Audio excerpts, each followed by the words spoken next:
కార్యక్రమంలో పాల్గొంటున్న మీ అందరు కూడా రెండు చేతులెత్తి నమస్కరిస్తూ,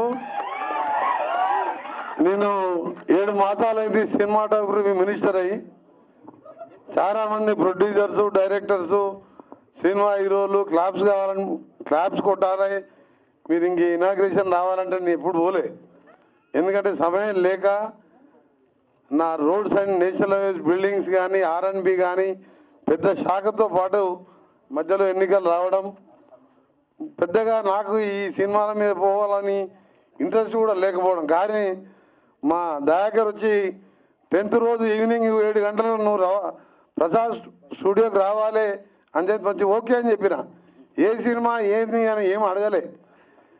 కానీ అందులో ఒకటి చెప్పిండు, కీరవాణి గారికి కూడా వస్తున్నారు సార్, మీరు కీరవాణి గారు వస్తున్నారు. మనం తెలంగాణ గీతమే కాదు మన దేశానికే ఆస్కార్ అవార్డు తొలిసారి చెప్పించినంటే నాకు ఆయన అంటే చాలా ఇష్టం అని చెప్పి నేను ఆయన పేరు చెప్పిండు. దయాకర్ గారు అడగంగానే ఒప్పుకొని రావడం. ఈరోజు మురళి గారు ఒక మంచి చిత్రం, దాని స్టోరీ నాకు దయాకర్ చెప్పింది కానీ నేను బయట చెప్పకూడదు, ఇక కొద్దిగా చెప్పింది. కానీ వారికి అలాగే మా సుమన్ గారు, నేను యూత్ కాంగ్రెస్లో ఉన్నప్పుడు నల్గొండకు తీసుకొచ్చినప్పుడు ఓ జిమ్ ఓపెనింగ్, నేను ఇంక అప్పటికి ఎమ్మెల్యే కాలేదు. తర్వాత 6 సార్లు ఎమ్మెల్యేగా, ఎంపీగా 6 సార్లు గెలిచాను. తర్వాత మా గురువు గారి బిడ్డ మా చెల్లె వెన్నెలకు, అలాగే మన బెల్లయ్య నాయక్ గారు, మూల వెంకరెడ్డి గారికి, ఇంకా మన సుమిత్ర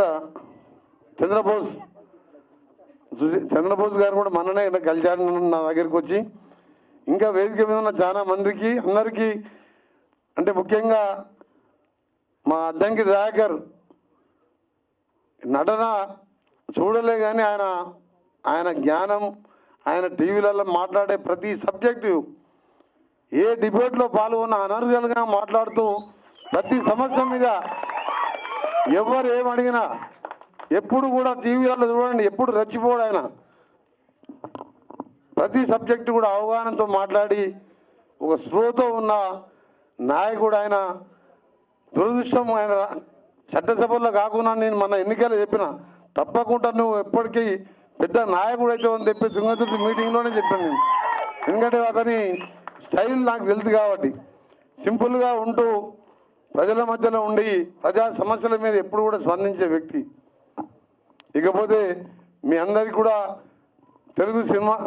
తెలంగాణ సినిమా ఇండస్ట్రీ శాఖ మంత్రిగా మురళి గారికి తప్పకుండా నేను ఆశీర్వాదం ఇస్తున్నాను. గవర్నమెంట్ సపోర్ట్ ఉంటుంది, నా సపోర్ట్తో పాటు మా ముఖ్యమంత్రి గారి సపోర్టు.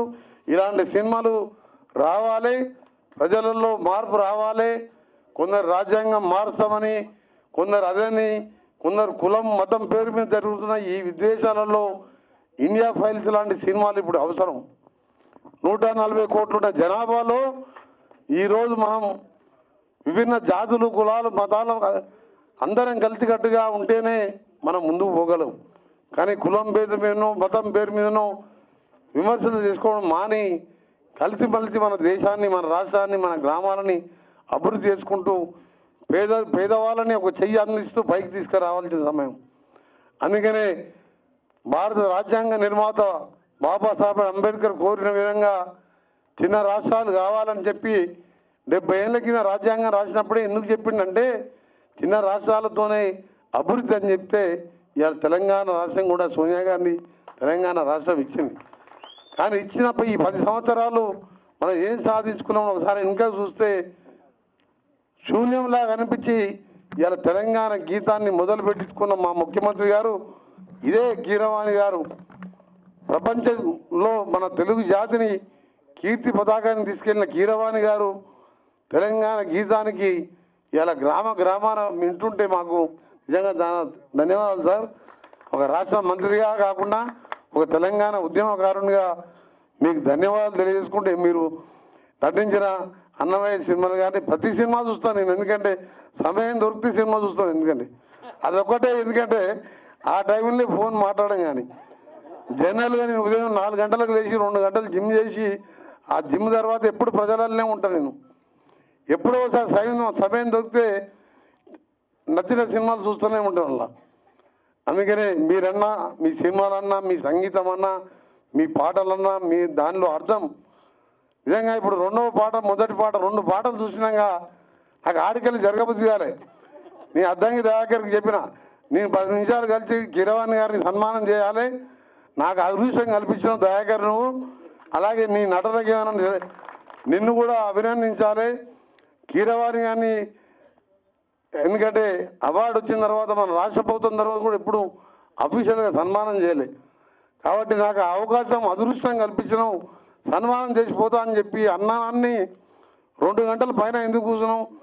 ఉదయం 4 గంటలకు లేచి దాదాపు 7-8 గంటలు నేను, ముఖ్యమంత్రి గారు, కేంద్ర నేషనల్ అధికారులు, రాష్ట్ర అధికారులము ఈ రీజనల్ రింగ్ రోడ్ కానీ హైదరాబాద్ విజయవాడ రోడ్డు మీద ఇవాళ చాలా వర్క్ లోడ్తో బిజీ ఉండి 1 నిమిషం తీరిక లేకుండా ఇక్కడికి రాగా అన్నీ మర్చిపోయి మన దేశం ఈ సినిమా ఎట్లా తీసిండ్రు ఇవన్నీ ఇంటూ నిజంగా కూడా మీతో గడపడం మీకు అవకాశం కల్పించిన మా మురళి గారికి, మా దయాకర్, మా తమ్మునికి ధన్యవాదాలు తెలియజేసుకుంటూ మా కీరవాణి గారు వారు ఇంకా కూడా ముందు మన భారతదేశం మన తెలుగు జాతిని పైకి తీసుకొచ్చే విధంగా ఇంకా కూడా ముందుకు పోవాలని వారికి నిండా 100 ఏళ్ళు ఆరోగ్యంగా ఉండాలని భగవంతుని ప్రార్థిస్తూ, ఎందుకంటే అలాంటి వ్యక్తి మన తెలుగు గడ్డపై పుట్టడం నిజంగా తెలుగు వారందరూ కూడా గర్వించదగిన విషయం. అలాగే రాహుల్ ఇప్పుడే మనకు ఒక మంచి యువ సింగర్గా ఇది క్రేజీ, ఆయన పాటలన్నీ రోజు వింటూ ఉంటాం కార్లో కూర్చొని. మీ అందరికీ కూడా ఇక్కడ పాల్గొంటున్న మీ అందరికీ కూడా మరొకసారి మంచి పెద్ద మీటింగ్లో పోయినా ఇంత సాటిస్ఫాక్షన్ ఉండదు, కానీ ఇలాంటి మీటింగ్లో ఇంత మంచి కలుసుకోవడం చాలా సంతోషం. మీకు సంబంధించిన సినిమా రిలీజ్ అప్పుడు కానీ ఇంకా ఏ సహకారం కావాలన్నా మీరు డెఫినెట్గా ఎప్పుడన్నా రావచ్చు. మీ దయాకర్ గారు ఫోన్ చేసినా చాలు, నాకు ఫోన్ చేసినా మీకు థియేటర్లు ఇప్పించే చిన్న థియేటర్లు అంటే సినిమాలు ఇయ్యరు. ఇవన్నీ మీకు తెలుసు కాబట్టి యాజ్ ఏ మినిస్టర్గా నేను చెప్పి మీకు అన్ని విధాల అండగా ఉంటాను. ఇలాంటి సినిమాలు సమాజానికి అవసరం. నాయకులలో మార్పు రావాలి, పాలకుల్లో మార్పు రావాలంటే ఇలాంటి సినిమాలు రావాలి. కాబట్టి తప్పకుండా మా ప్రభుత్వం నా యొక్క సహకారం ఉండని తెలియజేసుకుంటూ, మా వెన్నెల పాడుతుంటే మా గద్దరన్న జ్ఞాపకం వస్తున్నాడు.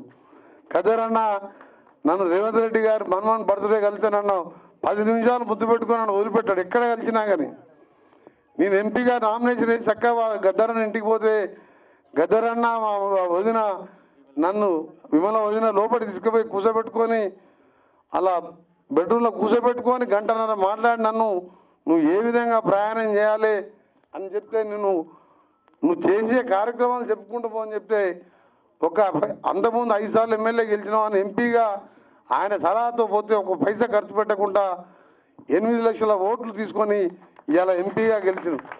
అందులో ఆయన సలహాలు ఆయన ఎప్పుడు చెప్పేవాడు, నువ్వు తెలంగాణ కోసం మంత్రి పదవి వదిలిపెట్టినావు, ఎవడు పేదవాడు వచ్చినా సాయం చేస్తావు, నీలాంటి నాయకుడు కావాలని ఇద్దరు చేయి పట్టుకుపోయి ఇంటి లోపల కూర్చోబెట్టి నాకు కొన్ని సలహాలు చెప్పింది.